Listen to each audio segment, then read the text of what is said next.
I'd like to welcome our witnesses to the hearing this afternoon to explore various aspects of the Department of the Navy's investment programs. Mr. Frederick Stephanie, performing the duties of Assistant Secretary of the Navy for Research, Development, and Acquisition. Vice Admiral Scott Kahn, Deputy Chief of Naval Operations for War Fighting Requirements and Capabilities. And Lieutenant General Karsten Heckel, Deputy Commandant of the Marine Corps for Combat Development and Integration. Welcome. Thank you for your service to the nation and for the professional service of the men and women under your commands. I also want to recognize our ranking member, Senator Kramer, and when he comes, he will submit his statement or give his statement. We did have a very productive 2020 year, Defense Authorization Act, and I fully expect to be working very productively with my ranking member once again. We're also grateful to our military families for the vital role they play in the success of the men and women of our armed forces. Sadly, last week we tragically lost 3 sailors on the USS George Washington.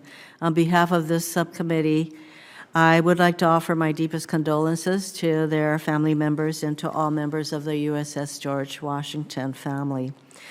The Navy and Marine Corps face difficult decisions as they seek to balance competing priorities, including modernizing the fleet, maintaining a technological advantage over our adversaries, supporting ongoing operations, and sustaining today's readiness. The threats we face around the world require us to consider the best ways to get the Navy and Marine Corps the resources that they need. However, it is critical that any shift in priorities for those resources does not come at the expense of important programs that families, including our military families, rely on every day. At today's hearing, we will explore various aspects of the Department of the Navy's investment programs. These programs play a critical role in supporting and advancing our country's strategic interest in the Indo-Asia-Pacific region, including at bases in Hawaii. This subcommittee plays a crucial role in the oversight of those programs. We must continue to work to ensure we are getting good value for every dollar that we spend. Ongoing challenge. This year, the Navy is proposing to retire a number of ships before the end of their useful service lives. This includes a plan to retire 9 littoral combat ships early, one of which would only be 3 years old. The Navy's position is that these vessels would not contribute much to a high-end conflict. However, this plan would result in our fleet size shrinking at a time when we are working to achieve a 355-ship fleet established as the goal several years ago. Welcome. Less than 2 years ago, former Defense Secretary Esper published a Battle Force 2045, an updated long-term shipbuilding plan. In this plan, he called for achieving a Navy force even larger than the 355-ship fleet that had been adopted as national policy in Title 10 USC. This subcommittee is well aware of the Department of Navy's ongoing challenges facing our air, land, surface, subsurface, and maintenance programs. The Navy has been utilizing multi-year procurement authority to modernize the fleet more efficiently. Congress has approved the use of this authority to procure attack submarines and Aegis destroyers. The 2 platforms had been the largest inventory shortfall compared to the goals outlined in the 2016 Force Structure Assessment.